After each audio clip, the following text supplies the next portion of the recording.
kepada orang yang baca Quran. Sebab tu disebut dalam hadis, Iqra'ul Quran, bacalah Quran. Fa innahu ya'ti yaumal qiyamah syafi'an li ashabih. Quran akan datang pada hari akhirat.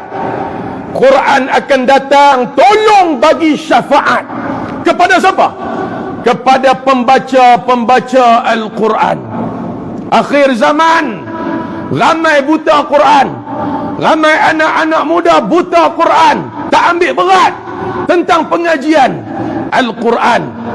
Ibu bapa pula, mak ayah sedih sungguh kalau anak gagal dalam mata pelajaran akademik.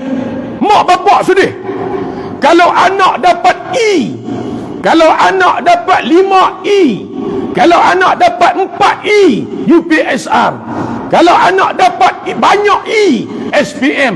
Mak bapa sedih sungguh. Tapi dia tak sedih, anak dia buta Quran, dia tak rasa sedih. Dia tak rasa benda tu satu malapetaka. Dia tak rasa benda tu satu musibah. Bila anak-anaknya buta Quran, tak kenal Tuhan, tak kenal Nabi, tak kenal syariat, tak tahu syarat sah semayang, tak reti rukun semayang, tak reti perkara yang membatalkan semayang. Dia tak rasa sedih. Tapi dia rasa sedih bila anak dia gagal dalam akademik. Ini satu masalah besar pada dunia akhir zaman. Ini satu fitnah pada dunia akhir zaman, zaman yang kita duduk sekarang. Muslimin, muslimat yang dirahmati Allah, kita tengok lagi bawah. Firman Allah Ta'ala, firman Allah Ta'ala ini menerangkan perihal orang-orang yang tidak beriman, yakni orang kafir, akan rugi dan hampa di akhirat kelak. Kerana amal-amal mereka yang baik, yang dapat menolong mereka, tidak dapat menyelamatkan mereka dari azab siksa Allah. Mereka adalah ibarat orang dahaga di padang pasir pada tengah hari yang terik panas.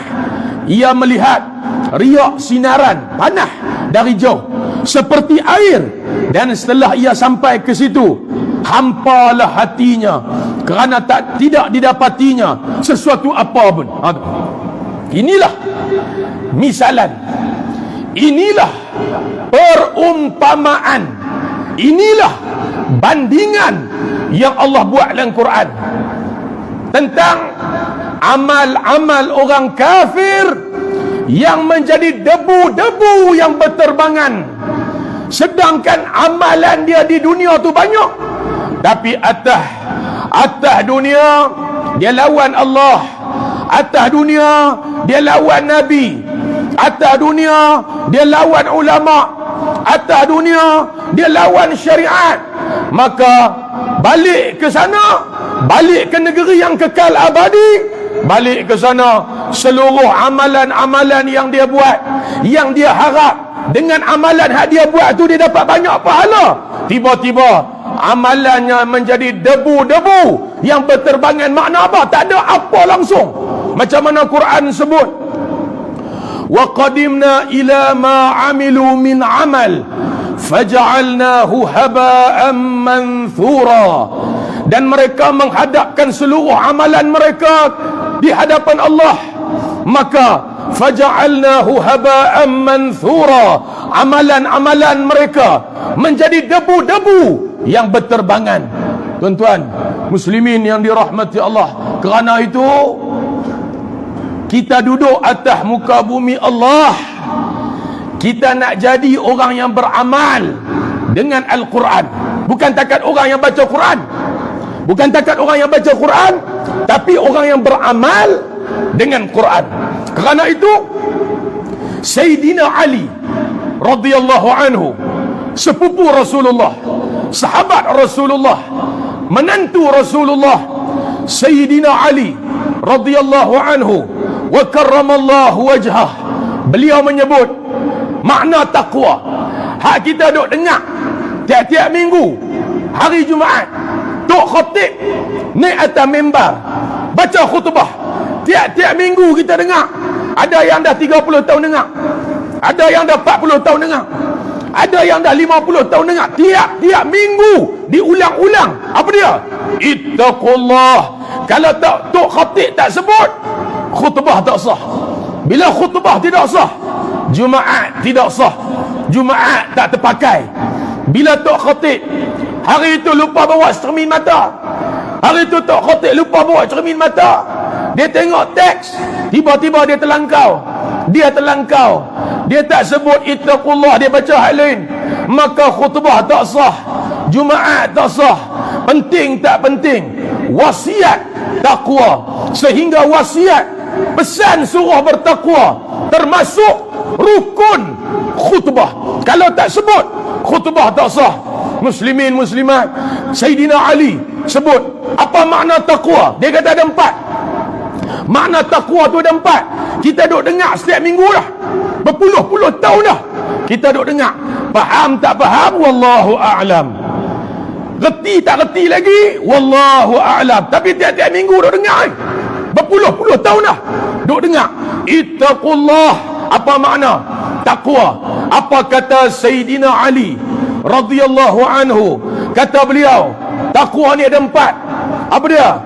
Al-khawfu minal jalil, wal-amal bitanzil, wal-ridha bil-qalil, wal-isti'dad liyaumir rahil. Yang pertama makna takwa, takut kepada Tuhan yang memiliki sifat kebesaran. Takut.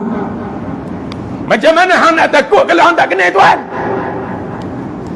Macam mana sifat takut tu nak masuk dalam ni kalau Tuhan pun hang tak kenal?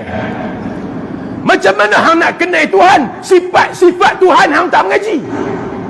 Muslimin muslimat yang dirahmati Allah, macam mana nak mai rasa khasyah, rasa takut, al-khauf? Macam mana nak mai rasa takut kepada Allah Azza wa Jalla dalam keadaan kita tak kenal Tuhan? Sebab tu kita mai duduk majlis ilmu ni. Apa sebab? Sebab kita nak jadi orang yang kenal Tuhan. Bila kita kenal Tuhan, kita makin dekat dengan Tuhan. Bukan makin jauh, tapi makin dekat. Muslimin yang dirahmati Allah, maka yang pertama kata Sayyidina Ali, makna taqwa al-khawf, takut. Kalau tak takut, dia langgar ikut suka. Dia langgar ikut suka. Sebab takutlah apa yang dia perintah kita buat, apa yang dia larang kita tinggal. Kalau tak takut, apa hak dia larang kita buat belaka, kita tak heran, kita tak kisah. Sebab apa? Tak ada takwa, tak ada al-khauf, tak ada takut. Muslimin yang dirahmati Allah, yang kedua, apa makna takwa? Kata Sayyidina Ali, wal amal bitanzil. Makna takwa yang kedua, beramal dengan Quran. Bukan setakat baca Quran, bukan setakat baca Quran, baca Quran, tadabbur Quran, hayati Quran, beramal dengan Quran. Kata takwa, kata Sayyidina Ali, beramal dengan Quran. Apa yang Quran kata haram, haram. Apa yang Quran kata halal, halal lah. Kita tak kata yang halal tu haram, yang haram tu halal. Apabila dalam Quran jelas kata benda tu haram, haram lah. Bila dalam Quran kata benda tu jelas halal, halal lah. Kita tidak mempertikaikan.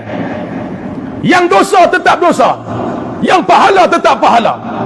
Quran sebut fariqun fil jannah wa fariqun fis sa'ir. Satu golongan masuk syurga, satu golongan masuk neraka. Yakin tak yakin? Yakin. Kalau yakin, satu golongan masuk syurga, satu golongan masuk neraka. Kalau yang ada di masjid macam bubuk ni yakin apa yang Quran sebut, satu bahagian dalam syurga, satu bahagian dalam neraka. Apa yang kita buat supaya kita jadi ahli syurga, dan apa yang kita buat supaya kita tak jadi ahli neraka? Buktikan. Muslimin muslimat yang dirahmati Allah, bukan bercakap saja. Kalau kita yakin dengan Quran, Quran sebut satu bahagian dalam syurga, satu bahagian dalam neraka, maka beramallah dengan amalan ahli syurga. Jangan beramal dengan amalan ahli neraka. Apa sebab? Sebab kita nak jadi ahli syurga, kita tak mau jadi ahli neraka. Muslimin yang dirahmati Allah, tu beriman dengan Quran. Yang ketiga, kata Sayyidina Ali, apa makna taqwa? Yang ketiga, ar-ridha bil qalil, redha walaupun sikit, redha, rasa puas. Redha ni makna rasa puas, walaupun Allah bagi tu sikit, dia rasa puas, dia rasa redha.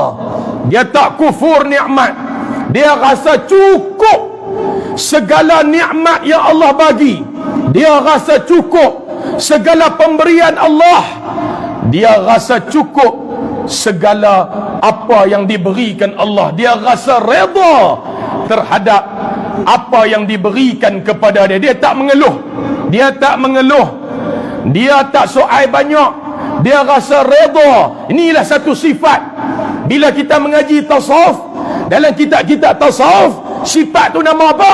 Al-qanaah. Sifat ni cukup hebat, sifat qanaah. Apa makna qanaah? Rasa cukup dengan apa yang ada, rasa cukup. Maka yang keempat, kata Sayyidina Ali, apa makna taqwa? Yang keempat, kita duk dengar tiap-tiap minggu ni. Yang keempat, makna taqwa al-isti'dad liyaumir rahil, membuat persiapan, membuat persediaan menghadapi hari perpindahan. Semua nak pindah belaka, semua kita nak pindah. Tak ada hak menetap terus. Ada tak menetap terus? Tak ada. Semua nak pindah belaka. Menetap atas dunia terus ada tak? Tak ada. Tak ada. Yang ada atas dunia ni semua akan berpindah. Sedaklah. Ini hakikat. Ini hakikat. Setiap kita akan berpindah. Berpindah daripada mana ke mana?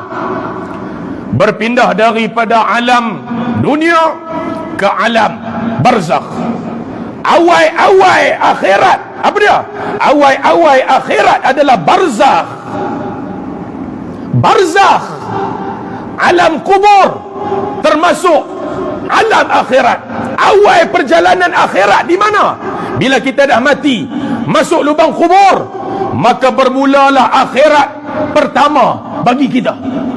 Setiap kita akan berpindah daripada alam dunia yang sementara ke alam akhirat yang selama-lamanya. Bila kita nak pi ke sana, duduk selama-lamanya, kalau bekal tak cukup, macam mana keadaan kita? Kita duduk di dunia ni sementara je, tapi kita nak duduk di sana selama-lamanya. Bila nak duduk di sana selama-lamanya, kalau bekal kita bawa tak cukup, seolah-olah orang yang sedang lemah terkapai-kapai di alam kubur, seolah-olah dia sedang lemah terkapai-kapai. Tu dia muslimin, muslimat yang dirahmati Allah. Sebab itu siapkan bekal. Siapkan bekal. Kalau kita bawa balik, kalau kita tak bawa balik bekal, kita tak selamat. Kita tak selamat di alam barzakh. Kalau kita tak selamat di alam barzakh, macam mana kita nak selamat di akhirat? Muslimin muslimat, macam mana kita nak selamat di mahsyar? Macam mana kita nak selamat di sirat? Macam mana kita nak selamat kalau di alam barzakh kita tak selamat? Muslimin, maka siapkan bekalan. Bekalan yang paling selamat, bekalan yang paling kuat, bekalan yang paling hebat. Satu lah, Quran sebut, wa tazawwadu fa inna khairaz zadi taqwa. Berbekallah, carilah bekal. Bekal yang paling baik, bekal yang paling baik, Quran sebut taqwa. Bekal yang paling baik, takut kepada Allah Azza wa